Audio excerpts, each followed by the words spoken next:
Hello and welcome everyone to the this Gator cosplay. I was like, Avril, wait.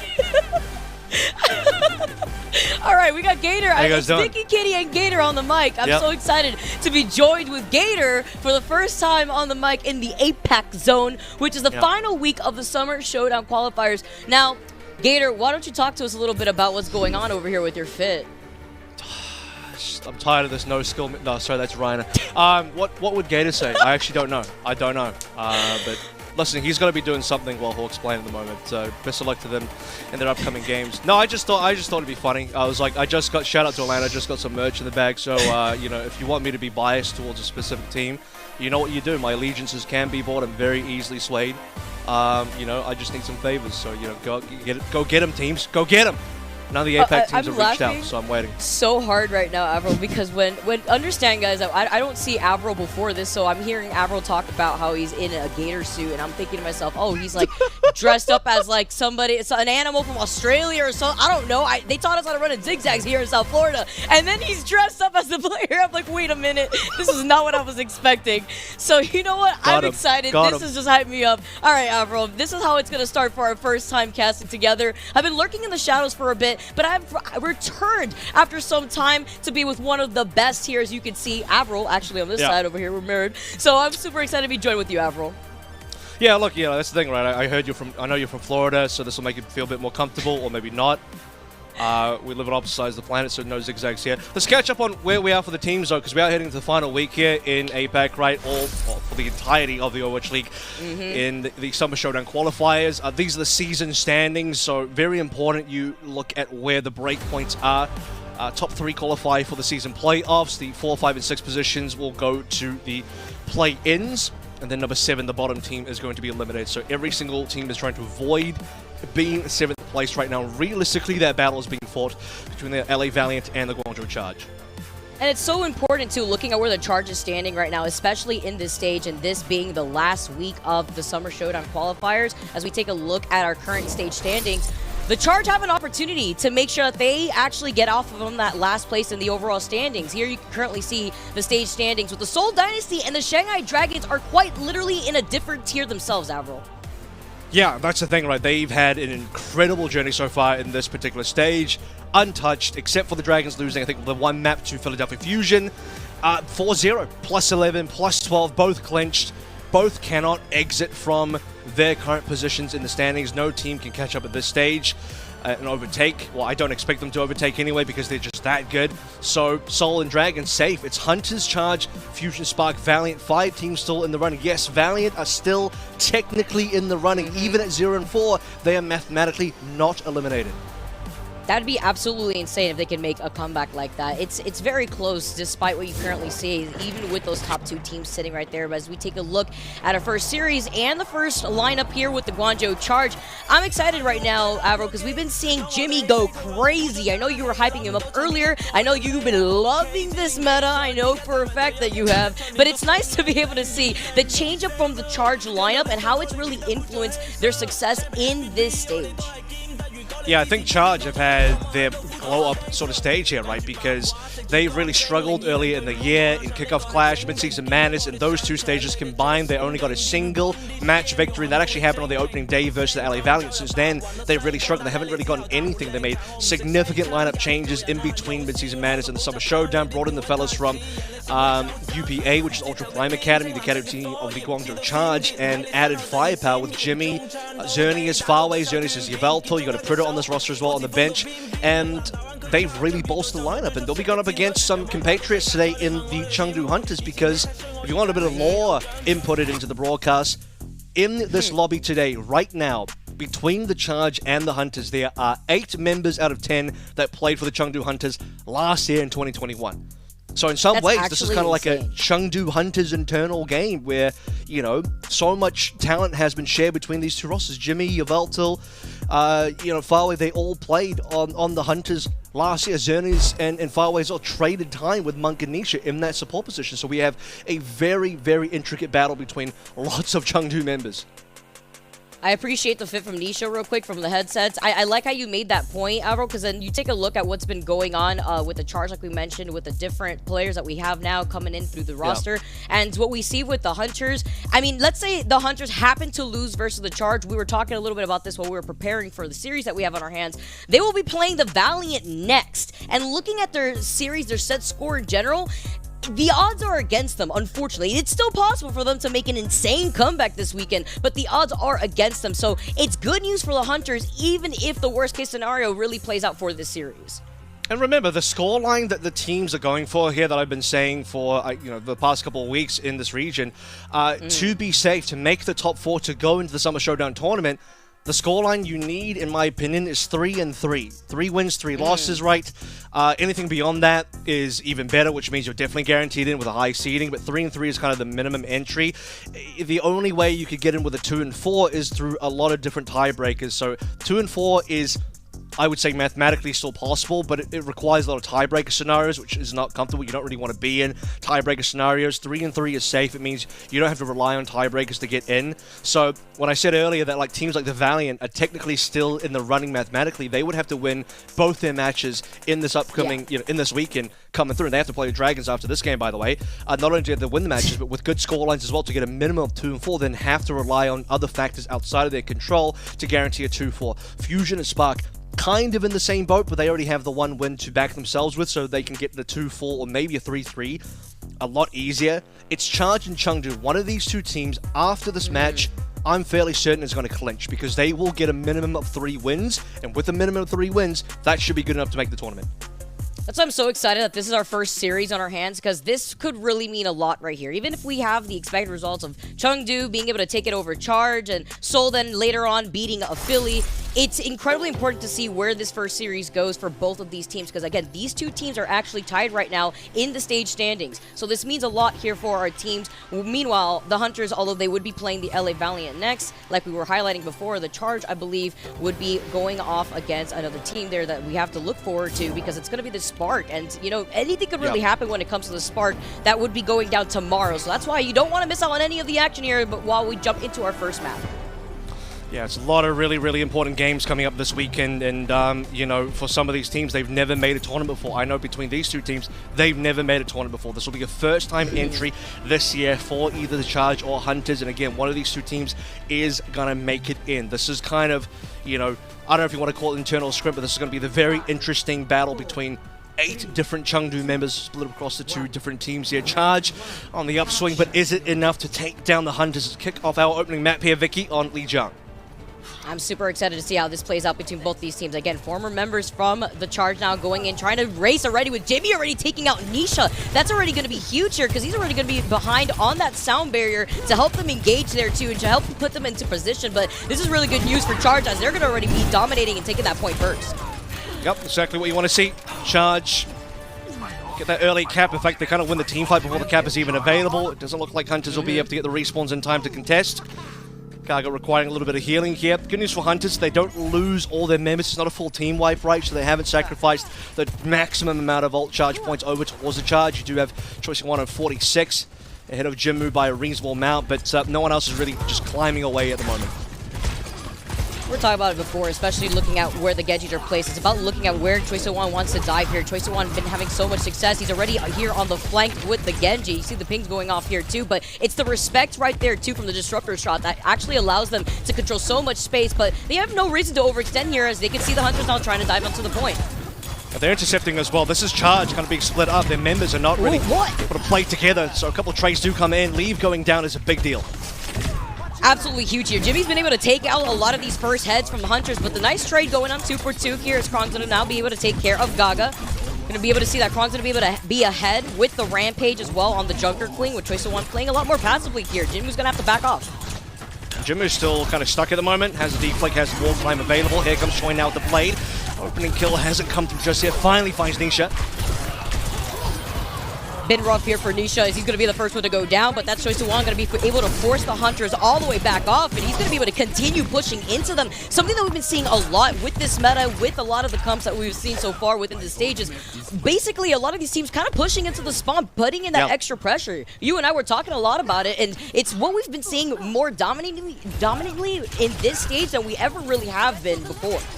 And they would have really stayed at the spawn as well and continued the spawn camp. It wasn't for the fact they lost far away in the middle of that. So can't spawn camp without all 5 alive here, 80% and counting. And Chengdu Hunters only just now coming into some ultimates.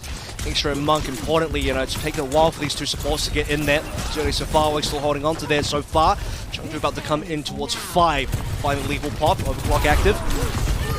Ooh, let's see if Leaf can actually be able to find a point here, but he can't. Choi Soo-won is on his tail, used up the overclock, and he can't even be able to utilize it. As now the sound barrier comes in, the rally too. Monk, Nisha trying to keep the rest of the Hunters alive. That survivability is so powerful here. As Krong goes down, the Rampage not going to be able to find the success that I really wanted to, despite now Jinwoo going down here. Jimmy's been so on point on getting those crucial shots to get those necessary shutdowns on both Jinwoo and Nisha. Overtime now taking away for Charge. Charge, they still have 3 members alive currently. They have the advantage with 3 versus 2. Krong is still alive. Sorry, it's Hunters with the 3 versus 2, my bad, but it's Krong's still alive at least, so Charge will get out with their tank. Get out with their tank and 99% to 0. Hunters have a long way to come back in. And Gaga getting some of the final damage and kills in there. 5 ultimates spent by the Chengdu Hunters. That extra blade they have advantage that will get them a fight win. Jinwoo down though, play a disadvantage. Charge have the opportunity to clean up. It's the crucial part here without having that one member that now is going to be able to enable Charge. Choi Soo-won needs to stay in this game here as Krong's going to be able to take the lead, back him up a bit. Far away now, he's going to be able to get taken down, so it's a trade here between the Hunters and the Charge, but Monk will be able to stay alive. Zernity's actually in the back here. Choi Soo-won now going to be able to get into place with this blade. He's going to back off, and they are already at 99% as overtime is going to be ticking away, and Hunters nowhere really to be seen right now. And they don't have supports either, so they just have to rush in here. Jinwoo and Gaga already low HP, both down. Gaga off the map as well. Monk and Nisha still coming back from spawn. It's not going to be enough. Hunters win a single fight in the middle there. They had the 5 ultimates versus just the 4, but then Choi, obviously, because he used the blade much earlier to gain advantage for the Charge in terms of reaching that 99% in the first place, has the second blade coming online as the Charge are coming in for the retake. And for Chengdu Hunters, nothing to really play against that. Choi just needs a little bit of value found. They find the supports, they get the camp, they get the round underway. And I think the Charge so far kind of proven that even in fights that they're losing, they are able to trade effectively so that they are not just being completely 5-0 wiped or wiped in any sort of sense. They're able to get a couple of members down from Chengdu at all times. And even the fight in the middle that I sort of mentioned where it seemed like Chengdu had a positional advantage, they caught Charge on a bit of a rotation back over towards the point, kind of split the Charge up. Charge still got the first blood, but they still got Leave down first. Very bloody fight going both ways, but Charge still come out on top. And it kind of trickles down to Jimmy's position too, kind of opening up a lot of these fights, going to be able to get that pick off of Leave and Nisha at the very start. Going to be able to have that shout so that way the Hunters can get enabled from the very beginning, but they still lose out on Nisha here. Jinwoo's going to be able to take out Jimmy first, but the number advantage is going to go in favor of the Charge, and we still see some of the trades coming in. Leave gets deleted. Krong going crazy right now for the Charge, and this is what we're talking about with the over-aggressiveness, Avro. Now he's going to be able to push up a little bit, get the shout coming on too, so that way they can go right back to the point to cop it first. Yeah, they still have to focus on the cap, so this isn't where they're going to start spawn camping yet. Hunters also have respawners, and once again, Hunters will lose a fight, but still have a few members alive. That's really important, but they have lost 2 opening neutrals in a row now, which is concerning. Leave on low HP has to be a little bit concerned. Krong off to the side here. He's going to be on top of those stairs right now, and there's that disruptor shot so that way you could control that space, find some of that respect. See the Hunters now just trying to skirmish a little bit from the side, not going to try to overextend. Just waiting out on Jinwoo, who's about to get that blade up soon, but he has to contest that with Choi Soo-won here, who is leading the Charge just by a little bit. Xerneas also just waiting to try to get that sound barrier. Also on top of that against Nisha. Monk falling a little bit low here, but Choi Soo-won's been playing a lot of these angles so well. Barway nearly died there. Choi Soo-won should be able to get this blade out in time. He actually dies to Gaga. He was on maybe 1/3 HP, got cleaned up, very close to the blade. This will give Jinwoo the advantage. Chengdu might be able to take this without actually using any ults. What a huge first pick right there, because now Choi was not able to use that blade. He'll have it obviously for that next fight right here, but Hunters could try to shift a lot of that momentum now as they're going to be able to finally get the point here. 53% in favor of the Charge, but the Charge are going to be able to come back. They're going to be able to build up into that Rampage, and they also have that blade to first get that pick. And to put them into place, Xerneas also is about to get that sound barrier. I mean, that's the equalizing fight, right? That's the one fight where Hunters are down, actually, in terms of catching up to the Guangzhou charge, but they'll win it anyway. Jinmu gets to pull the blade.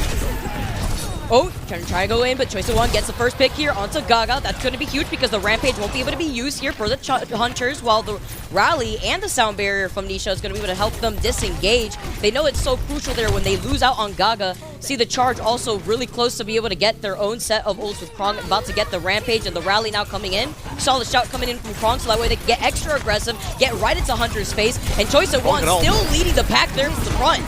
Oh, here comes the Rampage though. It finds 3 right now, and Krong is done. Oh, Leave says, hold on, let me put some respect out here as the Hunters are going to be able to clean up the charge. Krong's not even just dead, he had his ultimate cancelled there as well. He went for a very late Rampage, and like I said, he was going to go for the ultimate, but because Gaga goes first, Krong is chunked out, probably copped the headshot from Leave a little bit earlier on.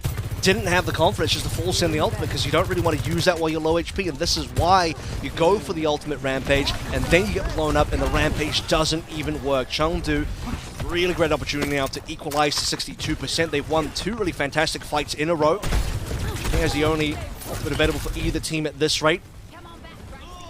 See the shot coming in as Jimmy's going to be able to take care of Jinmu. Absolutely huge here. They're going to find the trade though. Farway going to get taken down. Jimmy's going to get punished after being far up ahead right here as Monk is going to be able to take a nice off angle over to the side. They did lose out on Leave right there too, but they do have the number advantage. It's about that momentum like you were talking about before, Avril, as Krong is still taking the lead real quick here. He's going to be able to back off a little bit off to the middle side of this point, but you can see the backup coming in from Xerneas. Farway right behind him here too. Doesn't have that rally in comparison to Monk, who's already nearly at 85% now, but the Hunters consistently have stopped Farway from even being able to get put into place. It's Leave who has been going crazy. The Leave's got a number of very valuable picks so far in this round alone. That's going to be 162. Hunter secure, and Monk coming through the rally towards the end there with double supports down Farway. Again, initially did die in that fight. Xerneas to follow through charge. Did not have further members to be able to really contest or challenge. Certainly not the numbers alive. And Hunters, they get away with quite a lot on that second router control center. The second fight, the second neutral, where Choice of One is dead before he's even got the blade. And this fight as well, you see Krong is about to come on through, just boom, headshot by Leave. Xerneas to follow straight afterwards, and that's a cancelled Rampage. I mean, that is brutal going up against the charge. Something else to note here too, that the Hunters have been shutting down Farway a lot there. Rally not really able to get that impact. Obviously what we saw right there too, the Rampage not going to be able to even be used after being pushed by Krong. Oh, this is amazing look from the Hunters in that second point. But we see Jinmu on the far here, Choice of One on the far here too. Yeah, and it's one of those situations where, you know, I think both teams have shown some favorability towards the Pharah. Jinmu probably a little bit more. Choi will match. And the more interesting thing about the Pharah duel here is that neither player had really expected or had cared enough to run an Echo, because if you know that Jinmu's going to go Pharah, your response probably should end up being the Echo. They probably value just being on that starting Pharah more, and currently, Hunters, I mean, they don't even really care about Choi. They've just gotten the other kills, and they'll have to cap. Jimmy wasn't really a threat right there too. They also found Farway as the first pick here, as the Hunters have consistently been able to isolate Farway, but there's that swap that you were mentioning before. Choice of One actually going over to the Widow and immediately takes care of Jinmu from the skies. What a quick answer that is, while he manages to swap off real quick, and of course with that latest special we had seen before, he still gets to keep his ult charge. And Jinmu's actually going to stay on the far, it seems, because, well, Choice of One's gone over towards the Genji, so it's a pretty safe matchup. While Jinmu's coming back in, Leave has already been taken down, so Choi's wasting no time in applying that pressure alongside Krong. Look at the right click onto Jinmu. Yeah, he's just won that fight. Wow. Wow. Wow. Getting right into his face, testing Jinmu, winning that trade once again here, as the Charge are not going to be able to dive onto this point. Nearing 40% here for the Hunters, but with Monk going down and Jinmu making the swap right here, that's going to be the point going in favor to the Charge. And that's the thing, right? Because Hunters had Soul managed to get the cap that entire way through. They won the opening neutral. They cleaned up everybody on the charge. Choi got the Jinmu kill. He came back on the Genji. Jinmu then came back on the fire. Still, Jinmu's now on the Genji, so a little bit more of an extended skirmish before the charge could actually build up enough for a lead to go for that point and finally get the cap. A 43% advantage, still decent for Hunters. But because of this whole entire fire situation from both sides, we don't have an accelerated Genji ultimate blade built. Usually by now, one person would actually have a blade. Choice of One is a lot closer, given that he's been on the Genji for at least one fight longer. Should be coming through a Monk and Nisha. They can counter it. Nisha's just dead. Wow. Nisha's dead, and there won't be any sound barrier here. You can see Leave getting taken out next as Choice One dives in with the blade. Krong gonna be able to get that follow-up onto Gaga, getting into place thanks to Xerneas and the speed boost. Now they don't even have to burn these support ults either, Avro. They're gonna have both the sound barrier, both the rally now here too. Krong's about to get the rampage, and Jimmy as well with that overclock. So it's gonna be lethal here for the Hunters to try to reclaim this point.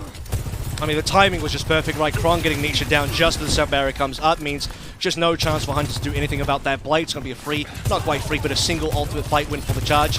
This time around, the rampage will start coming on through both support ultimates. Should be huge, but Nisha's dead already again. What? Nisha getting taken out. It's absolutely huge because now Monk already used up the rally. Leave also used up the overclock, so that's 2 ults off the table already. Nisha's at least going to have the sound barrier going in, but what a dominating win right here for Charge on that team fight. Yeah, now they'll get a little bit of push-up as well. Not quite into spawn, but just a little bit of aggression shown towards the Hunters, and really tragic loss for the Hunters there, but brilliant fight win for the Charge. It's sort of like you mentioned, a 2-2 kind of ult trade there, but Hunters getting no value, and the Charge getting another fight win, heading towards the 99. Darko about to hit that rampage, so double rampages coming through. Both should be blocked out by the sound barriers, but Jimmu needs to wait for his time as well. He needs to play this blade after the sound barrier has been burned. Especially here, last fight territory in favor of the Charge right now. The rampage, oh, Nisha, no! Not like this! The sound barrier deleting, won't even be able to help out the Hunters. I want a refund after that one. The Hunters get wiped out, and the Charge take map number 1 in this first series of the day. Oh my goodness, yeah, tragedy befalling the Chengdu Hunters time and time again on that Gardens, and right towards the end there. Don't actually know how Nisha might have Ajaxed that one. Could have been booped up by Xerneas, could have been, you know, booped by Farway as well, but saw him getting airtime. I mean, that ultimate got popped, and he was in the air for a very, very long time. Never hit the ground. By the time he did, already dead. Couldn't get a single sound barrier off on that entire round. Really upset himself with the Chengdu Hunters with the Guangzhou Charge. Just kind of showing that they're here to play today. Like, you know, I don't know that they are necessarily the favored team versus the Chengdu Hunters, but they've got that map 1 on lock. They show that they are the better team, at least on that opening league jump.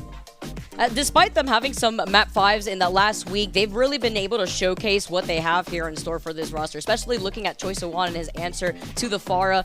I mean, that was just map number 1. I'm excited to see, as we dive into Hollywood as map number 2, what's really in store here, because it was going back and forth between both these teams. We saw point number 3 there as the Hunters were starting to regain some of the extra momentum. But Avro, we're going to have to see here on the other side of this break. We have Hollywood when we come back.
Welcome back, everyone, to the Overwatch League. We're here in the APAC region. Thank you guys so much for tuning in. We just finished our first map right now with the Charge taking it in a what looked to be almost close game between the Hunters and the Charge.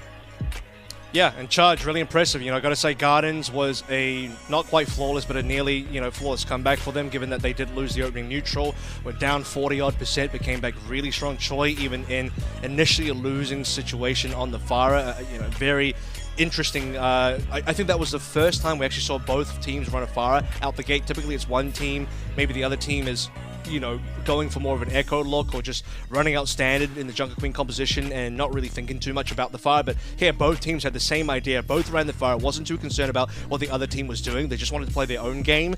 And Choi kind of using and utilizing the new DPS passive to great effect, where he goes towards the Widow, double shoots Jinmu, who did not even expect the Widowmaker to come on through, and that was a very critical pick, because if Choi failed to get the kill on the Widow, then you'd have to imagine he probably has to come back out on an Echo or something to deal with it, or he has to stay on the Widow a little bit longer, which is not ideal.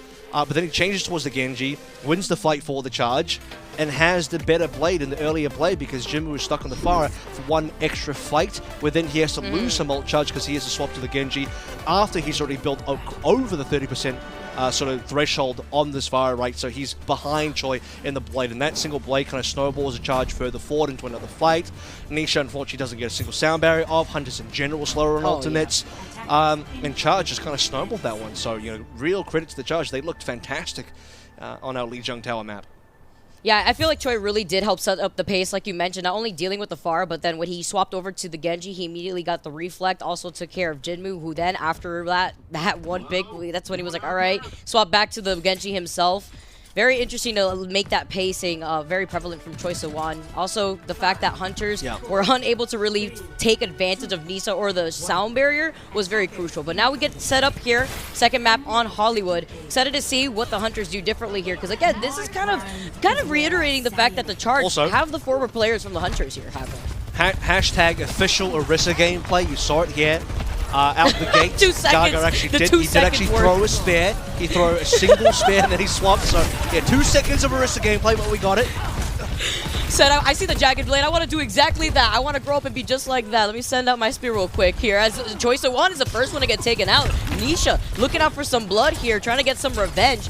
Choi So-won, is it going to be part of this? They won't be able to get in some of that space. So Charge are going to be able to put in some respect, going to be able to try to take a longer rotation off to the high ground. Yeah, some early picks really going the way of the Hunters here, but Charge not out of it just yet. Jimmy low, just taking down Hunters. Chasing really far. Hunters actually kind of split right now because half their team is on the point. Those members are being taken down. Jinmu's low as well, so this kind of excursion by the Hunters to split their forces between chasing Charge members and having half the team trying to go for the cap. They lose on both sides. It worked amazingly here for the Charge because Choi So-won, being the first one to go down, was already right there to actually punish the Hunters for trying to overextend. When they were so close, they got that first tick, nearly getting that second tick right here. Now they have to go for a quick little reset, while the Charge now have already repositioned to try to take that high ground. One tick gain. I was going to say no ticks gain, but Chengdu actually do get something out of that fight. Shots being expended from both ends now. Bunch of low members, but Gaga comes out on top. Jagged Blade and Gaga taking not only both supports here, and Jinmu getting the follow-up into Krong, but that's going to be the Hunters wiping the Charge, leaving Choi So-won as that sole survivor. He's going to have to back off, wait for the rest of Charge, and Hunters getting overly aggressive a little bit here too. Nisha having to be careful. Just checking to see what Choi wants to do. Forcing him away, making sure there's no touch coming in. Don't think that would have been a retake scenario for Charge anyway, given the rest of the members were still respawning. Jinmu will have the earlier blade over Choi, but not by much. Choi should be able to catch up here. Charge can sort of just hold this opening high ground in the general store as the Chengdu Hunters push the Payload. By the time the Payload is in position for a fight to be engaged by either side, there will be a number of ultimates. I expect that both Xerneas and Nisha should have the sound barriers as well. See, hopefully Nisha doesn't get Ajax out of his sound barrier again like we saw in that last map here. Xerneas also having that sound barrier. No, please no. Cursed. That would be absolutely cursed here as the Hunters are going to be able to try to wrap around this corner. You see Jinmu with the blade ready to go. Monk also just trying to make sure that they get that rally ready. Almost right there. They get booped, yeah, right off the side there. Xerneas, unfortunately, can't even make his way back to the ground before Jinmu's able to take him out. Absolutely huge here. Now they have the number advantage here, and maybe they won't have to exert so much of their ultimates. Charge is trying to force Hunters into playing for ults at the moment. Krong low HP, and with Krong down, Hunters should be able to get away without using a single ult. But Jim was just getting a ton of frags here. Fantastic punish initially. You saw that Xerneas walked up to the elevator, right, to push half of the Chengdu squad off of the general store high ground, off that roof. But because half the members of Hunters were still there and didn't get pushed off, including Jinmu, who was around the corner, they got to chase down Xerneas, apply a lot of damage and pressure to get that kill, convert the 5v4. Charge at least delayed the payload by rushing straight there, but they can't respond. They couldn't get any kills, so that was a free fight win for the Charge, no ultimate spend.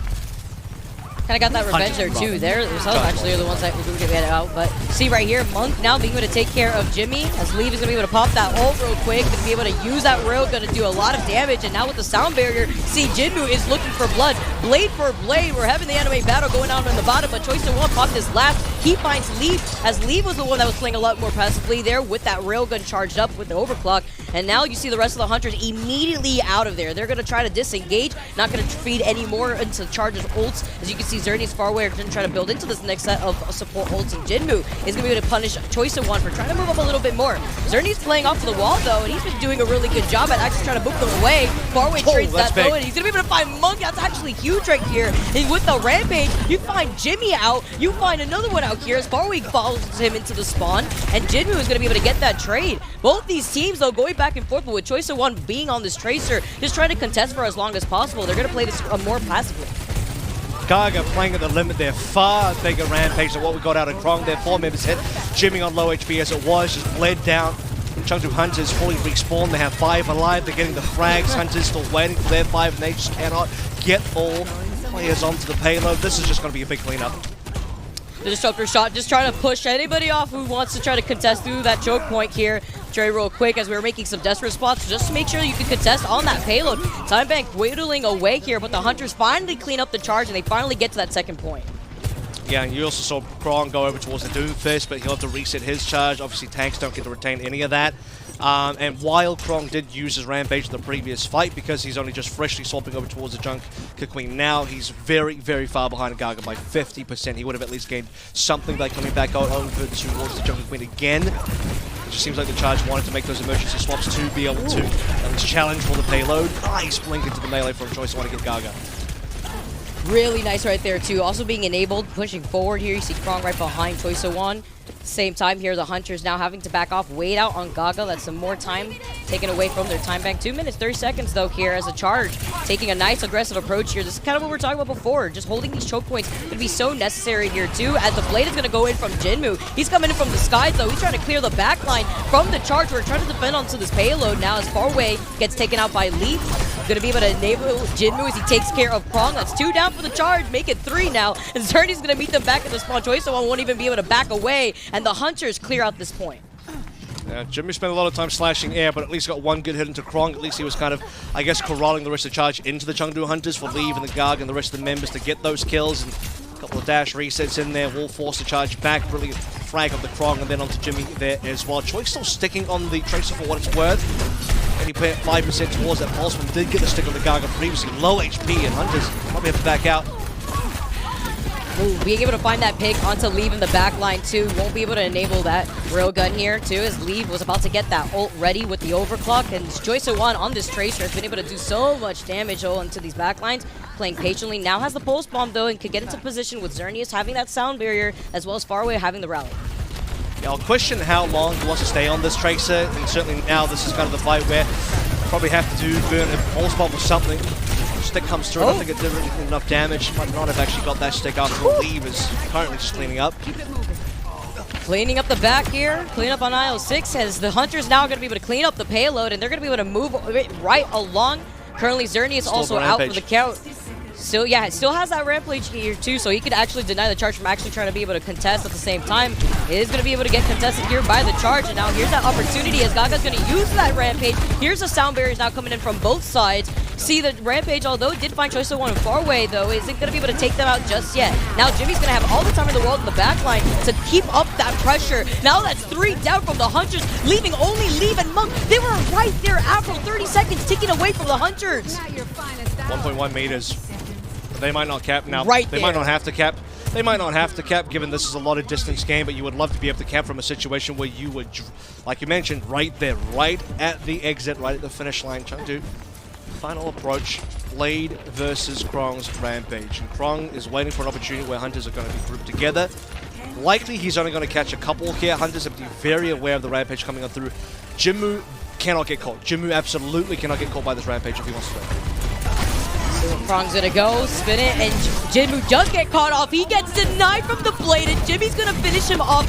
That Rampage was huge. 8-4 from the Hunters, and now nobody from the Hunters are gonna be left here to be able to stay on this point. The Charge clean up the payload, and like you mentioned, Avro, it is very close to that finish line, but it isn't there yet. Yeah, Guangzhou Charge in the second to last fight, managed to get members on board really quickly. That's maybe kind of the advantage of having the Tracer there as well. And Choice One never ended up going back towards the Genji, so just kind of playing the horizontal nature of the C point of Hollywood, given that, I mean, there's a tiny bit of high ground that there's some high ground that you can play through in this opening few lanes, but once you get towards the end, I can sort of see the reasoning for maybe the Tracer to come on through. Does end up working out quite well for the Charge. Jimmy even coming through on the Ashe towards the end there. Yeah, I mean, kind of an okay situation for both teams. I don't think Hunters can be too upset with that finish.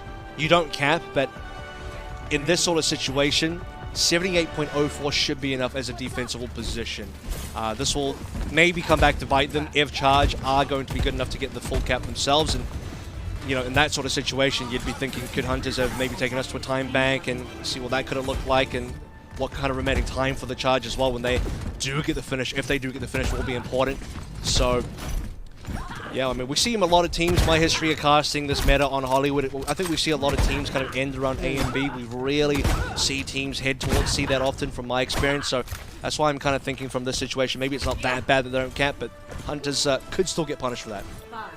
Very true. I'm more impressed to see the adjustments that Choice One and Jimmy as well have made to just make those quick adjustments and actually retaliating with the Tracer and the Ashe like we saw at the very end right there too. Sticking to their guns though, of course, as we are going to be coming out of the gates as the Charge are on attack, sticking with the Genji and the Sojourn. Hunters are trying to take control over that high ground space here, and Choice One taking a good amount of damage. Jimmy too in the back line here. The Hunters holding up to the front line here pretty well too. Avro, as you can see now, the Disruptor Shot going to be able to control that next corner here from the Charge, as well as the shout from the rest of the Charge to move right in. That was beautiful there because right on time from the shout, Krong was able to get into position, take care of Leap, and now Nisha's up and off the table, and the Hunters are no longer there to stay on this point to defend it, in a nice time bank for the Charge to start off with.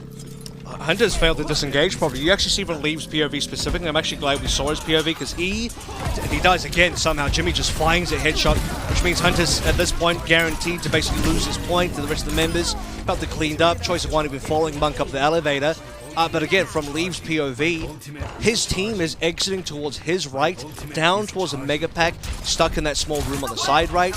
Leave is going towards the left on the elevator side, doesn't link up with his own team, gets cut off on the retreat, and Hunters never really retreat together as a whole squad. So Leave getting killed there ends up being a snowball for the Guangzhou Charge, and 5 minutes plus in the time bank. I mean, that was a flawless first take.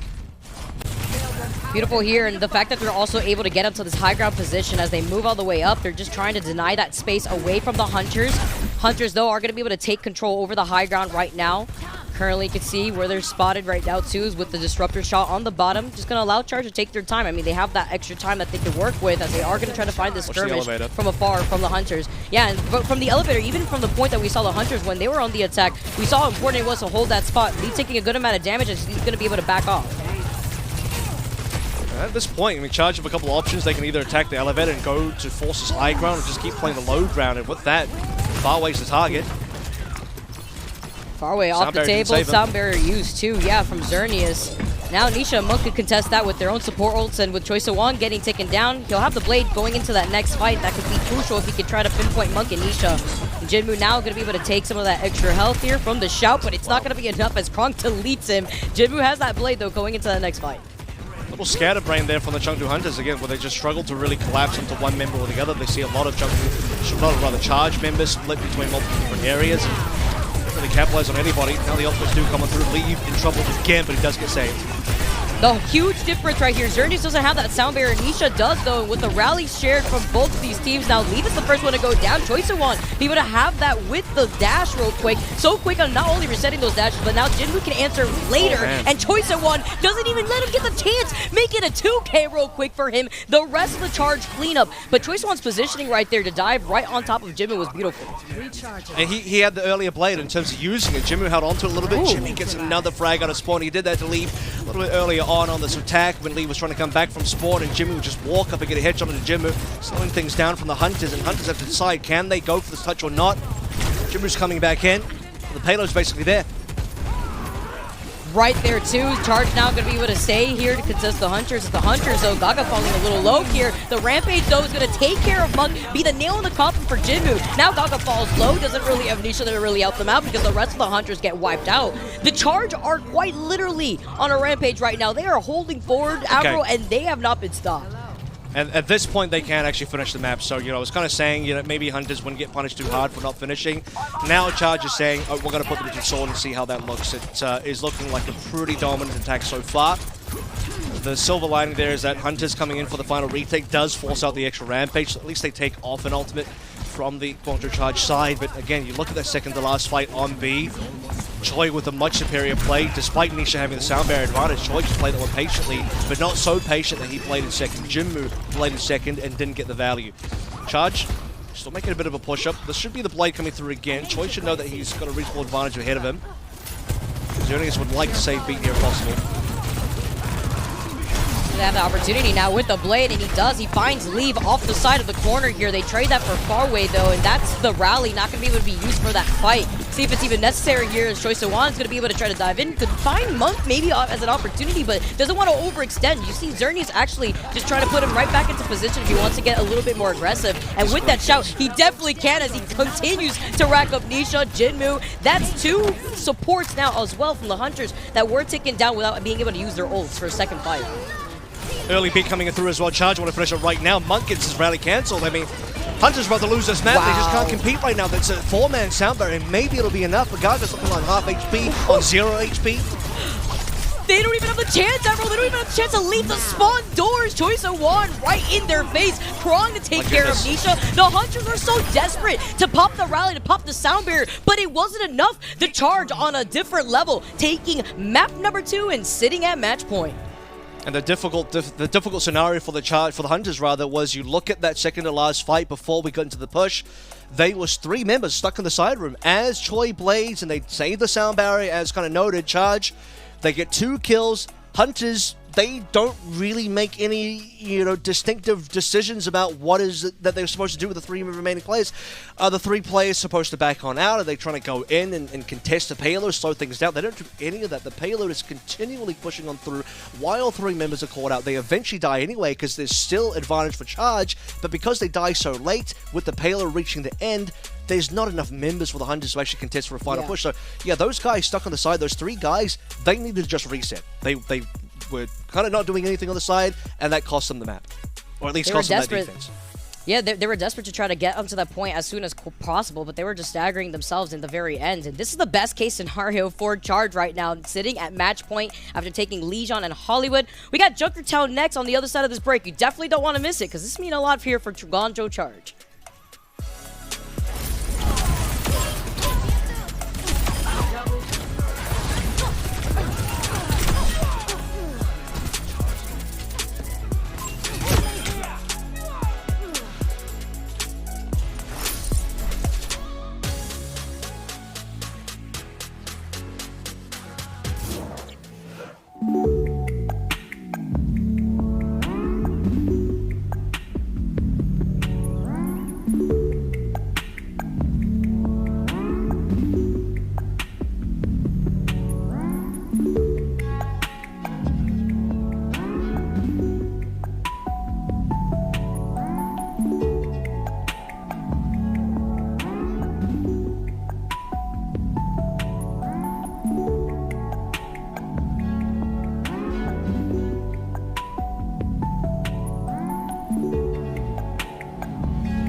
Well, Avril, the Chargers sitting at match point right now, and they are looking like they are on another level. I mean, with the way that they're looking right now, this is that one series that you and I were discussing. Hey, this could go the extra mile, but it seems like the Chargers are looking to speedrun things a bit.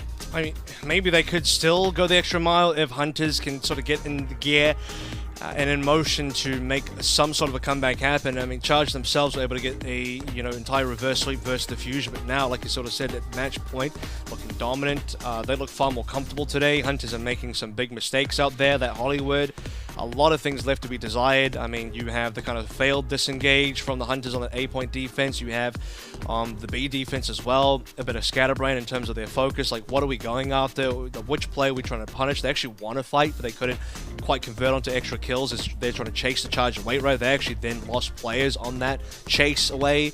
And then the whole situation on the C defense, as I explained, where, 3 members of Hunters just kind of got caught out on the sidelines with nothing really to do. They couldn't decide what they wanted to do, and because they wasted so much time, they didn't have the respawns to be able to contest anymore. So just so many blunders from my perspective looking at the Chengdu Hunters today. They just don't seem to be in form, whereas the Guangzhou Charge, they've looked the best they've ever looked this entire year.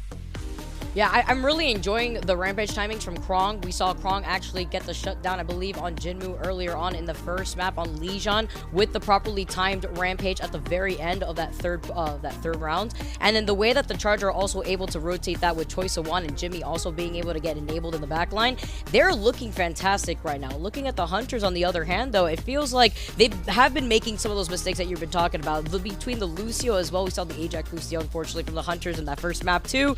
You gotta call out. You gotta call it as it is in that situation. Even pushing a little bit too far ahead when they were so close to having some extra time in the time bank over on Hollywood. Little things like that, though, those little positionings have been taken advantage of by players like Choi So-won, honestly.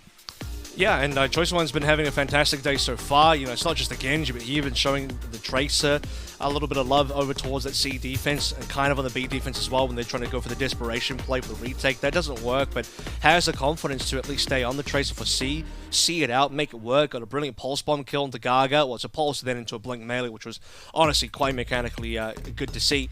And then the Guangzhou Charge, you have the opening sort of, we already talked about it, but the Pharah into the Widowmaker, into the Genji, and then winning the 1v1 as the Genji versus the Pharah, which typically is quite a hard thing to do.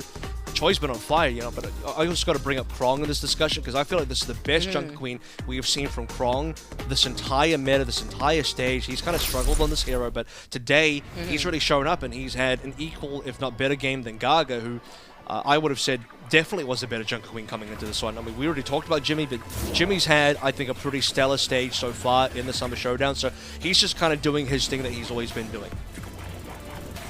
I like how you bring up the difference that we had seen so far between Krong and Gaga. They were pretty close in general before diving into the series, but it's the difference that we are seeing right now with the way that Krong is playing with a lot of confidence. Wonder here if it's that home territory with the Charge, having Jimmy, Xerneas, maybe looking at the Hunters like, I know you guys remember us. I hope you do. Jin move real That's the quick, thing, right? These are the guys that got dropped. Jimmy got dropped midway through the season last year.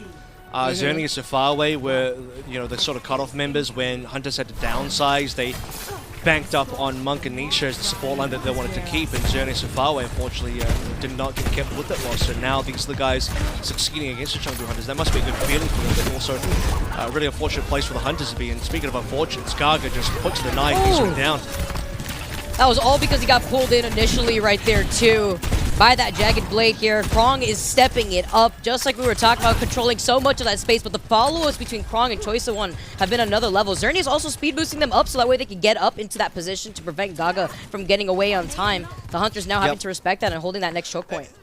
And it looks like Gaga and the Hunters are trying to back out. Again, they're disengaging, but it's a failed disengage, so Gaga ate a Jagged Knife. Jagged Blade and Krong, I mean, that's credit to Krong as well. Krong just pulls him right back in, and Gaga's nothing we can do about it. Chengdu Hunters at least are able to get the rest of the members out alive, so they can still defend this choke point, this kill box, and charge. Jimmy on the side. Wanted to go for Rail and Monk, but Monk with the shield up.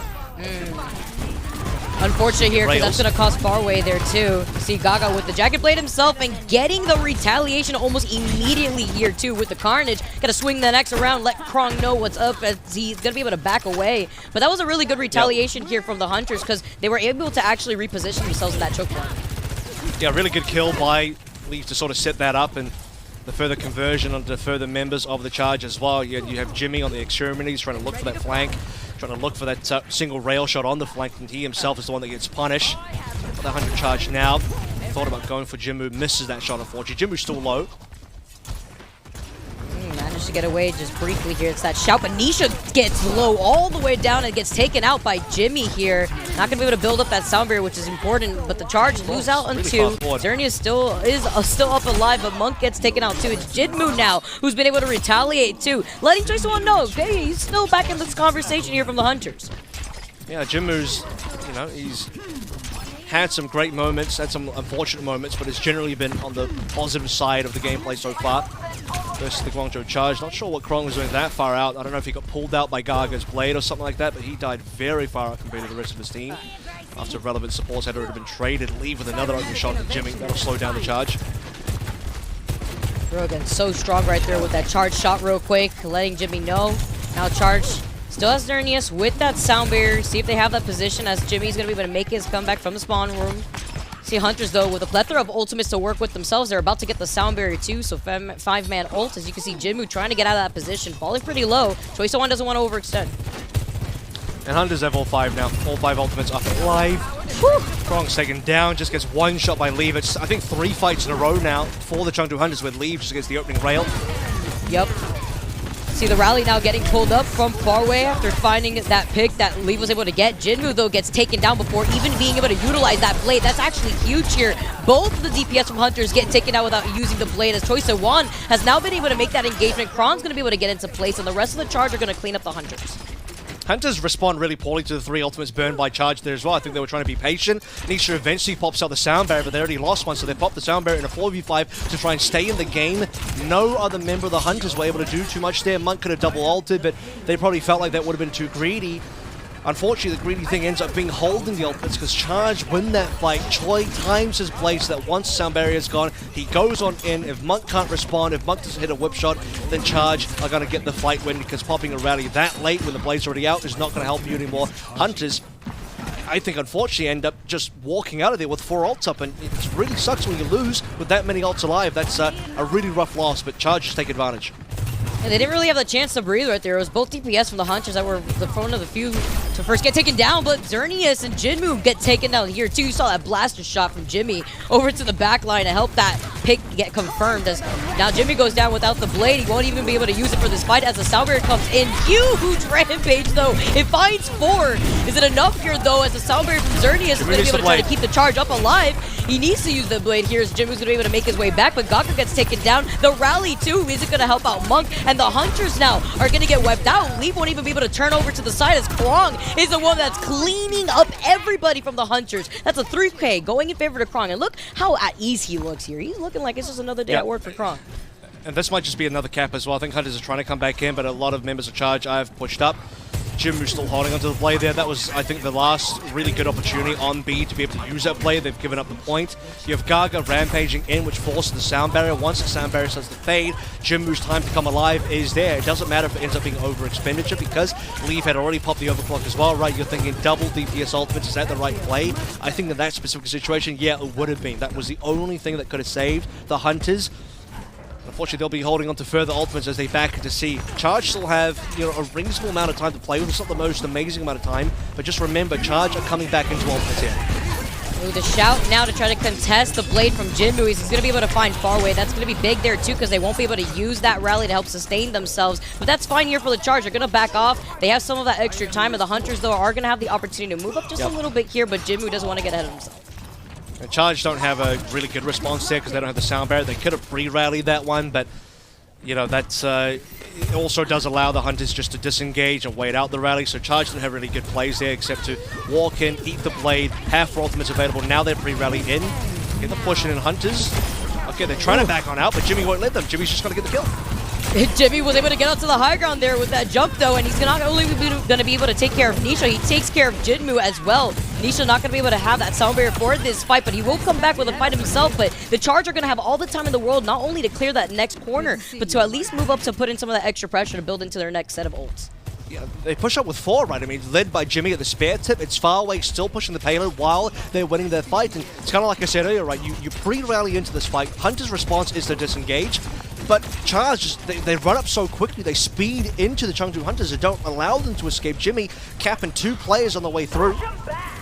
Now, we're on the precipice. This is basically going to be the final engagement here, and Charge hold the cards. Hunters only have the 1 sound barrier. Gaga might even die.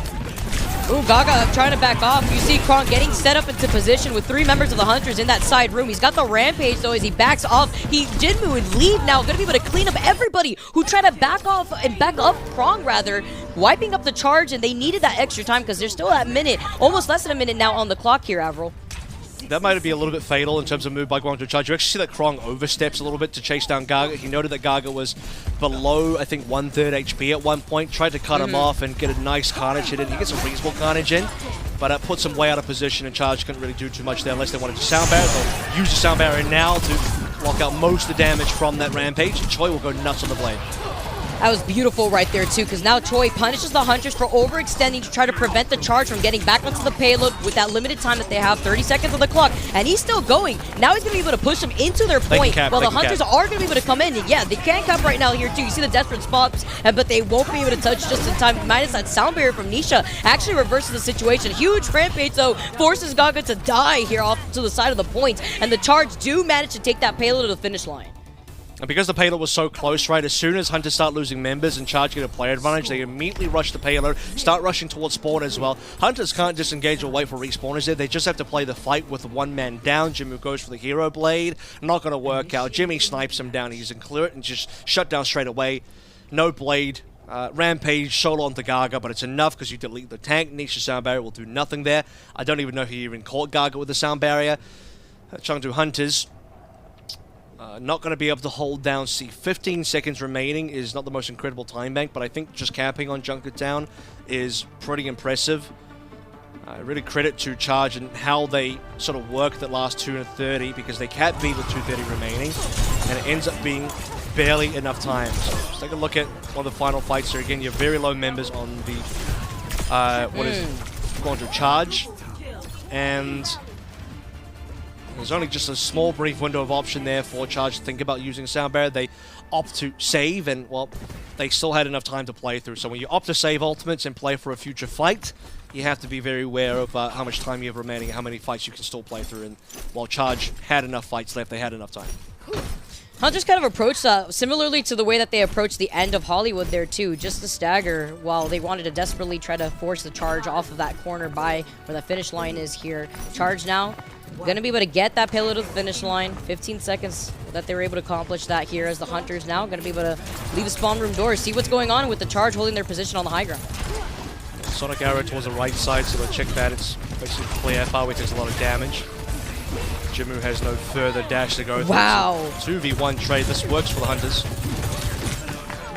Disruptor shot controlled so much of that space over to the side, taking care of Jimmy after falling already low. Leave though, that's nice. Taking some of those nice shots coming in from the air. Gotta give it to him there too, as the Hunters are gonna be able to have some of that extra time though to be able to round that next corner. Yeah, Charge should still be able to get this forward defense though. There's nothing really there for Leave to even go up. He'll just get some pot shots in the Charge and early rail. The Hunters will try and slow down the Charge, reasonable damage on the DPSs, but the payload position is the most important here. Charge need to get to the payload soon, or not get there at all because Jimmy's dead. Jimmy's gone out by Nisha's hands here. You can see now in the open. The way that the Hunters are positioned actually right there was wrapped around the building. And Charge haven't recovered. They're going to go for the 4v5, but they're waiting for Xerneas. This is going to be a cap, and Charge, the hand has been kind of forced here. They need to go for something. Jimmy's even back onto the Widowmaker. And it's the cap. So low. Yep, that's going to be the first point right here going in favor of the Hunters. The way that the Charge were trying to desperately play around that building was insane. Jinmu has been able to take care of the rest of Hunters. It's just indecision. This is kind of what I criticize the Hunters for on Hollywood. It's indecision from Charge in that situation where they're 4v5, but they're kind of just chilling out, and Hunters have control of the payload, so they're saying, well, we're just going to keep free pushing until Charge do something here. We are aware of their positioning. We know Jimmy's coming back from spawn. He comes back on a Widowmaker, and I don't think he even had an angle to take a shot. And it just ends up being charged, being cleaned up eventually anyway, and they don't get to contest. So a very unfortunate way to end A, but if you're looking through from the Hunter's POV, that's exactly the start you want. Especially cleaning up and having that early momentum here for this push. See, Jinmu does have that blade ready. Taking control over the pace. Now he's going to be able to dive in too. Going to be able to have that shot to help put him into that place. He's going to be able to find far away first. That's going to be huge. Won't be able to build into that rally for that next point as they are going to try to defend that next corner. Jinmu though taking some of these off angles to try to clean up Krong as he falls low. He does so successfully. 2 left for the charge, and they're going to have to wait for the rest of the charge to regroup. Be careful not to lose Choi here as well. Both Genjis use the dashes, so Jimmy can't catch him anymore. Should be enough free push here. As the players at charge do come back in, it seems like they're too far away. They won't be too far away, so this will be a monstrous time back. 5:17. That is, I think, double the time that Charge had on the exact same point. I think Charge is something like 2:30 walking in C. Hunters at 5:10. Be rough here because now the Charger are on the high ground right now. They're going to try to contest the Hunters, but the Hunters have so many ultimates here. Minus Jimmy, who gets taken out by Chosewan. Here comes the rally here too. Rally for rally. Sturdy's about to get that sound barrier, but he's just waiting patiently, waiting for the opportunity. As Chosewan gets shut down in the middle of using that blade. Leave and Gaga getting the follow-up as the skirmish in the room spells chaos for everybody. You see Jimmy trying to run away with his life, but he can't get away in time. And the Hunters, where was this? This is exactly what we need to see. And you can see that the Charge seems so disorganized right now. And smiles come on the face of Hunters as well. They know they're in the lead. They know they just want an incredible fight and leave, shutting down Choice One mid blade. Is that a blade jacks? I don't know even know what to call that at this stage. We're seeing a lot of ultimates just cancelled, and a brilliant way to do it as well. Jimmu had a blade cancelled a little bit earlier from, I believe, Jimmy and a combination of another player. And this time it'll be leave that gets the dirty job done. The Chengdu Hunters already on the final corner, looking towards the final stretch, still with a ton of time remaining, by the way. 4-minute huge time bank right here. I'm also looking at Nisha with that sound barrier. You see the Rampage online for Gaga. Same thing could be said about the charge here, but the fact that they want to hold this high ground here, Jinwoo's going to be able to try to get that first blade ready with the way that he's going to be able to get aggressive. Here comes that shout, getting the Hunters into that position as the Rampage comes in, finds Choice of One and Jimmy, but it's forced out the sound barrier. Now they would only have far away with the rally eventually to try to help contest them, but Gaga gets taken out. Jinwoo with that Rampage, he got hit with the anti, he won't be able to get any help, and now Jimmy's going to clean up the support lineup in the back from the Hunters. I don't believe Gaga got the sound barrier there. He dies pretty quick. And Nisha ends up going a 4-man sound barrier. Instead, it's that Rampage coming through on Krong that ends up being so deadly. Nisha obviously wanted to wait for the Rampage. He didn't just want to blow a tempo sound barrier and allow Krong to hold on to the Rampage. But unfortunately, because they lose Gaga there, the 4-man sound barrier is not going to do too much for them. What does come through as a silver lining for the Hunters is that because Xerneas has no beat, Jinmu gets to use a free blade to great success so far. Amazing timing on that here too. Is he going to just back away, try to get back to the high ground and try to stop the charge here over to the side. So reflect for reflect though, as Jinmu's going to be able to get back away. He knows that the charger split up a bit as Jimmy quickly swaps over to the Ash. Now as the Ash is online here and the payload is right there close to the finish line. You can see the Hunters skirmishing over to the side room. So much chaos, the rally gets put up, but Xerneas gets taken down first. Everyone gets deleted by Leaf, and the rally was all for naught.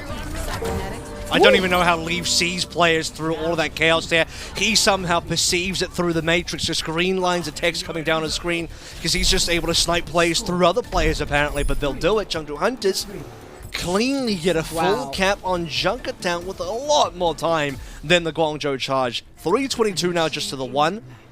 Charge bled down maybe a minute 30, about 2 minutes off of Hunter's time bank, but Hunters had, again, they had over 5 minutes walking to see. That is a monstrous way to get through it. And so much this comes down to the early snowballing from A and, you know, what I'm going to go back to, which was a pretty egregious mistake from the Chargers. Again, the indecision on A really having trickled through into further advantages for the Hunters. That's probably the worst way to lose a fight, where you don't really engage, you don't really do anything, then you lose the fight eventually anyway, and you don't slow down the payload and nothing really happens. Yeah, that can't happen again for the Charge. Similar things did kind of happen for Hunters on Hollywood, and we saw what happened on that map. So Hunters, we talk about them bringing the game back, maybe making things competitive, winning a map, thinking about getting the reverse sweep train started. This is the pathway to get that done. Especially with the way that they were able to get that. 3 minutes, 22 seconds in their time bank.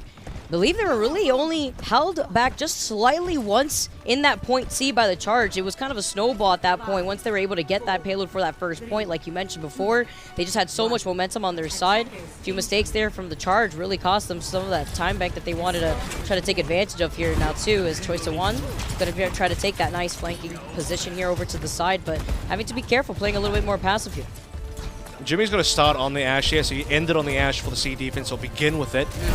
And remember, the last time Hunters lost A, Gaga got caught out here and couldn't retreat, so this time it'll be Leave. It's somebody from the Hunters. They play the same position and they will get punished in the same position. This is reminding of the Hollywood A defense all over again, where Hunters are not connected on the disengage. 4 members of the Hunters are gone, and Leave, for some reason, is still caught in a position that's exposed, and he will get punished for it. Now Hunters reset. It looked like Nisha there was also trying to help out Leave, which cost his life, and now with the charge, going to be able to take control over that next corner. The time bank already whittling away before they try to get to that first point. So the Hunters, though, Charge with the speed boost, are going to be able to move it to the back. Charge desperately need a cap because the time bank difference is immense. Overtime's already in. Overtime ticking around right now. Gaga now is going to be able to try to get into that position with that shout, trying to put the Hunters back into that position here too. Leave contested onto high ground before Leave now dives in here. Far away, close to that rally. They don't have the sound barrier though for the sustainability. Jinmu gets taken out. Leave falls incredibly low. Monk and Nisha are trying to desperately keep the rest of the team alive with that shout. It can at least keep Monk and Nisha in. Gaga should help actually retaliate, swap things around, but the overtime's ticking around, which means that the charge needs to stay on this payload. They cannot get off as Jimmy's going to stay there. He's got the Bob ready, and the rally here too going to be called in from Monk. The Hunters between Monk, Nisha, and Gaga had stayed alive for so long as Gaga finally gets taken out. Monk's doing it. Farway's gone for a really late rally here as well, but can they get enough members? The Bob does some work to at least contest, well, it doesn't contest the payload, but does some reasonable damage. They overtime is still taking away here. Charge cannot get off the payload, and Hunters coming in. Touch, oh my god, they barely touch in time. Charge still keeping it alive. Watch the blade though. Blade's coming online, both teams. It's going to be huge right here. Jinmu's going to be able to pop the blade right now. Choice One not there just yet. It would be huge if he could find him first here. Xerneas gets taken out. He won't be able to survive. Then they find Nisha again. And now Jinmu's going to be able to stay alive here at the same time. Now, unfortunately for Choice One, he was not able to utilize that blade. He got shot down immediately there, Avril. And that's it. That's the time card. That's going to be the hold coming through from the Hunters and Choice One. 2 blades in a row, I think. Well, not quite in a row. No, it might have been in a row. He just gets shut down. And this time it's Jinmu who finds him, sees Choi pulling the blade, gets a slash into an immediately dash reset kill. And Choi One, no chance to help the Guangzhou charge there. Jimmy, desperate to touch on, even the Widowmaker gets turned around on. And the Guangzhou charge, despite all their efforts, they even had a Bob during that fight. And it's not enough. The Bob wasn't enough to help them win, despite the extra damage coming in. It's Hunters staying alive, staying strong. They only had 3 members, I believe. It was 3v4 at one stage, right? It was Gaga, Monk, Nisha versus 4 members of Charge. Can't remember which one actually died. Maybe Jimmy died and came back on the Widow. That's probably it. And Monk and Nisha in particular built up support ultimates. It was Xerneas and Farwa that kind of burnt ultimates first. Xerneas in particular. Farwa actually held on to the rally. Monk and Nisha then came back with ultimates as Hunter started flooding it back for the retake. Farwa goes for a later rally, but it's not enough to help the Charge members get these kills. And when the dust settles and we pull the 2 blades, Jinmu had his blade about 5-ish% earlier, pulls the blade just slightly earlier, gets the damage done. The most important kill, though, again, was on Choi's blade that Choi never got off the ground. Absolutely huge there. Love how you pinpointed the survivability of Monk, Nisha, and Gaga. Gaga did go down around the end before the second wave of the Hunters came back, but Gaga lived long enough to allow Monk and Nisha to get value off of that rally and sound barrier. Now the Charge, though, with their limited time, have to deal with 3 minutes and less than 15 seconds from the Hunters, who have all the time in the world to try to get that to that point. Oh no, Gaga gets taken down again the same way. Again, though, he was in that same spot when they were first on the attack. And none of his team was there. It's just a really weird start for the Hunters where, I mean, we did have kind of Monk flanking around this backside and then Gaga pushing up and, you know, maybe they think about collapsing, but you're not collapsing 2v5. You need the rest of the team there. They didn't get it Farway. Now it's caught out. Farway's in the wrong corner. See the shout here too. Farway falling incredibly low. Can he make it out here as he gets resustained by Xerneas? The fact that he's alive is insane here, but great in terms of that ult charge from Xerneas, already at 42%. Jinmu already in the backline as he dives in. A nice way to, and waits to actually try to contest Jimmy, but Jimmy gets cornered in the room as Monk takes him out, cleans him up. It's a trade though for Jimmy and Leave. So that spawn advantage is going to go in favor of the Hunters though. So Leave is going to get right back into the fray immediately. Monk gets taken out by Choice of One. And the Charge now having to play around this payload, knowing very well here with the limited time back that they need to stay contested, but they want to overextend. It's a good contest up until this point. Lee will shut it down, but it was looking good until Lee says nope. The push will damn well continue at this stage, and you know, with the 4v4, eventually it will become a 5v4 for the Hunters, given that their spawn is right around the corner. Every member of Charge has to come back from super far away, and now the real push begins. Charge do shave off the first minute, so we're down to below 2 now for the Hunters. Charge still have a lot of work to do. This is a tricky point though now. You're trying to get out of the choke point, and Chengdu dives in by Choice of One, gets the reset, gets the blade, gets Jimmy. All that time that they whittled away at the very beginning now, Avro, off the table. Now the sound barrier comes in from Nisha, and the Hunters are looking to close this up, trying to take us to another map now as the rally from far away gets popped. Charge is trying to desperately stay on top of the high ground. This can turn things around here, but they need to touch the point. They need to contest before it gets that finish line. And Nisha went down though, so it's a 4v5. You can see the Charge actually have 4-5 about to come on through. Maybe a little bit of a overstep from Nisha there. Choi will finally get a blade. It's a beautiful one. He's finally got the blade he's been waiting for. That's got to give Charge the opportunity to come back in towards the game. A minute remaining, and it is still winnable for the Charge. I can't believe I'm saying that, but they have recovered. Charge have somehow stabilized. That was absolutely huge there too, because Monk was unable to use that rally. He's going to come in for that next fight here, but the positioning from Choice One was amazing there to get the dive, gets that quick little 3K here. Now the Hunters, for the time whittling away. Yeah, the Rampage too. Less than a minute now on the clock though. You got to look at Krong with that Rampage, trying to match out with Gaga. The rally now coming in from Monk. You see that extra coming in. You see the shout. Nice Rampage finding 3 though. Tries to negate that extra healing from Monk, but can't nail down. Monk does put Leave really low right here too. Choice of One now trying to clean him up. He does find Leave. Won't be able to use that ult. Is also going to be able to be the last DPS left here for the Hunters. Here comes another shout here from Krong, and now you're going to be able to have to look out for the Rampage from Gaga. He just pushes in, Farway gets taken out, Xerneas gets hit with the Rampage, so does Krong. Oh, they need to stay on this point here, but Choice of One going crazy, Avril. And this might be a Charge. I've got this. Hunters have nobody alive. It's just Leave trying to come on in. Choi's got him down, and that will be the hold. Charge have managed to get the 3-0. It was looking impossible. They had 1/3 of the time back the Hunters had, but it's enough. Enough fights won, and Hunters cannot get it across the line. They got so damn close to getting that cap and taking us to a 4th and potentially even final map, depending on whether Chengdu could have taken us even further than that. It was a great effort. This looked like it was Hunters' map. It looked like Hunters had this one locked down, but Charge, they stabilized, they recovered in the OT, and they did the impossible, and they will get the 3-0. What I'm so impressed to say here, Avril, was Choice of One and how important Choice of One was at the very end there too. Not just with the blade, but then he was able to help the rest of the Charge reposition. You saw the sigh of relief from far away. He looked almost surprised. They got to celebrate, got some high fives going in, but the Hunters were so close to turn that around and potentially even maybe get a reverse sweep real quick on the series, because that's how that momentum builds, especially with a team like the Hunters. Yeah, I have to go back to, I think, the moment for me that really changed everything in the OT was Nisha trying to chase around the back against the Charge, kind of solo there. Farway pops a rally, and you just have the support 1v1. And that's kind of everything for the Charge. It's Farway's entire journey on the Guangzhou Charge so far, in the sense it's like, you know, he was cut from the team. He started out on the Charge at the start of the year. They've struggled for so long, and the culmination of all of that pain and suffering now giving them the ability to make the Summer Showdown, beating the Chengdu Hunters 3-0, their former team as well. Farway killing Nisha, and then them completing the defense, and that is just going to be sweet victory for the Charge. And you know, one of the main members that I think really showed up today to give them that sweet victory is Choice One. Yeah, he got a couple of blades shut down there towards the end, courtesy of Jinmu and Lee, but for the rest of the game, and starting out here, this 1v1 versus Jinmu, this is like, this set the stage for everything. Wins on that on 12 HP, by the way, and because he kills Jinmu there, who I think actually had a favorable matchup, that gave so much momentum to the Charge to clean up Lijiang Tower. Hollywood was more domination for Choice One. Junkertown was a lot of struggling for the Charge, but the fact that they come back and recover is amazing. Better late than never at the very end of that map. Of course, they were already up 2 maps in the series there too. They just needed to find their footing, but Choice of One making the adjustments, not only dealing with the Pharaon Legion on the first map there too immediately, and with the fact that Choice of One was able to retaliate quickly from that point C on Hollywood with the Tracer, but at the very end, those blades came in clutch, and Choice of One, despite having a bit of a rough time at the start of Junkertown with some of those blades and getting the impact that he wanted, still came through at the very end. Looking at the stats right now, over 36,000 damage done here. The ult kills though with the blade, 15 kills. Fantastic looking like for Choice of One, but the 48 final blows and the 99 eliminations are the cherry on top for this player.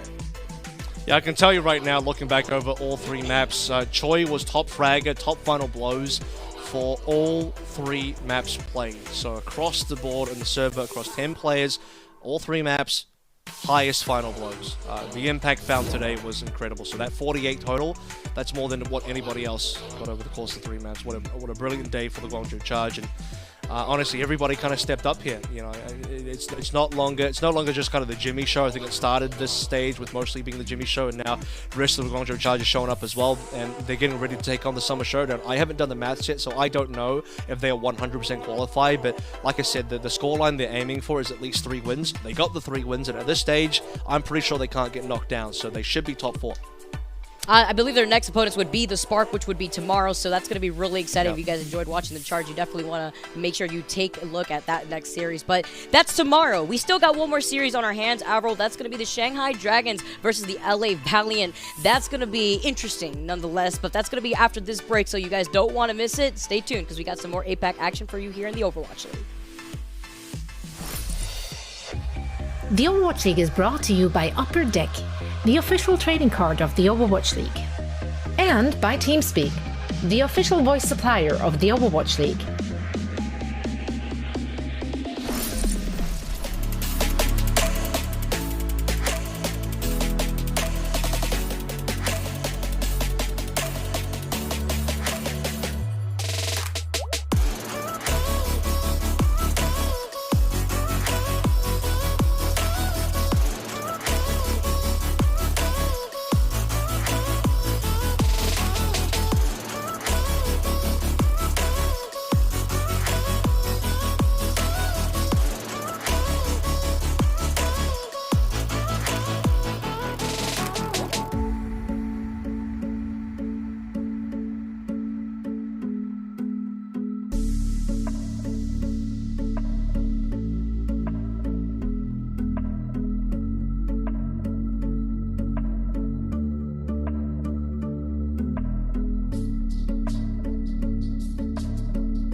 Welcome back, everyone, here to the Overwatch League. What a first series we had. I honestly thought, Avro, that was going to go the distance, but I think that should further highlight what the competition's looking like, especially when you take a look at the Genjis here in the East. I mean, they're built different, but if you're looking for any more Genjis that are built different, don't look too hard, because we got this next series on our hands between the Shanghai Dragons and the LA Valiant. I know we were talking about it before, but I'm excited to see some more Who Are You action. Yeah, he'll be coming up really, really soon.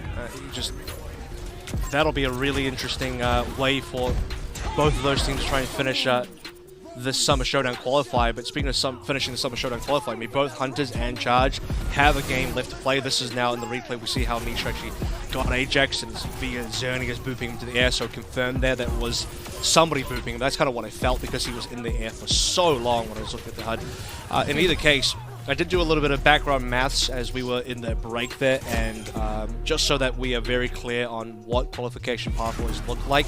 Charge are not 100% safe on 3 wins here. I think they would be. Yeah, they would be if they had 4 wins. So if Charge beat the Spark in their next game, they'd be fine. But the way this works out currently, there's still a world out there where if 3 teams end up in a 3-3 tiebreaker, so 3 teams have a scoreline of 3-3, 3 wins, 3 losses, then you can get a tiebreaker between Spark Hunters Charge or Hunters Charge Fusion, right? It would require those teams to still recover and play those games, and if they have a better scoreline in terms of map differential than the Charge, then there's a problem there where Charge might lose the tiebreaker and lose out on that 4th position or even the 3rd position. So you'd have Dragons and Dynasty already clinched, obviously, and then 2 out of those 3 teams in that 3-3 tiebreaker make it in. The third one doesn't make it in. So Charge need to make sure that even if they do lose the Spark in their game, the scoreline is really good. So scoreline does matter. The worst possible result for them is to go 0-3, and that would really be costly. But I think for the most part, 3-3 is a safe scoreline unless 2 other teams also get 3-3. We're gonna have to see. That's why it's so close. Look, even like if you see it coming in from left field, the Valiant, let's say, right? Let's say if they come out on top and suddenly they take it over the Dragons here, that would be not only an interesting way to start off the last week of the Summer Showdown qualifiers, but that would really mix things up here in the stage standings. We got that series though coming up next: Shanghai Dragons versus the LA Valiant. It's gonna be a good time here, Avril. It will be. We'll see how it goes after this break.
Welcome back, everyone, to the last series that we have on our hands here in the APAC region for the last week here for the Summer Showdown qualifiers. I'm excited, Alvaro, after that first series that we had on our hands. We highlighted exactly what we're looking forward to, though, looking at the Shanghai Dragons versus the LA Valiant. It's been a tough stage so far for the LA Valiant. They are currently winless. They haven't gotten a single win so far, 0-4. They got a lot of maps in there, and their map differential doesn't look that bad, given that their scoreline is 0-4. But it's because they keep going to map 5s against teams. I mean, they had a map 5 versus Fusion. They had a map 5 versus the Guangzhou Charge. And then, they also had a 0-3 versus Seoul, but that's versus Seoul. That's kind of understandable. They took one map versus Spark, couldn't take that one to 5. So far, though, they just haven't had the greatest of chances to qualify through. But here's the crazy thing, Vicky. Again, I've done the maths here for qualification. It is still not impossible for the Valiant to make the tournament. There is a line of play for them to make the tournament, and it would require them to basically be in either a 3-way or a 4-way tie between other teams in a 2-4 scoreline. The best scoreline now that they can get is 2-4. That would require them to beat Shanghai today in this matchup, and would require them to win against the Chengdu Hunters in the other matchup there as well. Chengdu look kind of beatable right now, especially given the performance today. However, Shanghai, I don't know if they look beatable. So really, for Valiant, they need to win big today. Hopes that some other teams win and lose in very specific ways to end up in a 2-4 scoreline, and only then is it possible for Valiant's dreams to come alive and finally make a tournament, because they haven't made a tournament this entire year. It's unfortunate, too, because they started really kicking things up a bit. But when you have to go against the Dragons here on a weekend where it means everything, whether you qualify or not, this could spell doom. Very similar to the series that they had with Seoul. These two teams, Seoul and the Shanghai Dragons, have just been dominating the APAC region so far. They've honestly just are on a different level. If I could put them just above the rest, it's just there's like 2 tier breaks basically with where this team is, because they've just been dominating. They've been dominating. They really seem like the 2 teams that have nailed down the meta right now with the Junker Queen. And I feel like right now with what we're expecting from the Dragons, it's going to be incredibly difficult for the LA Valiant to really put themselves on board to at least try to achieve that tiebreaker. And that's the thing, right?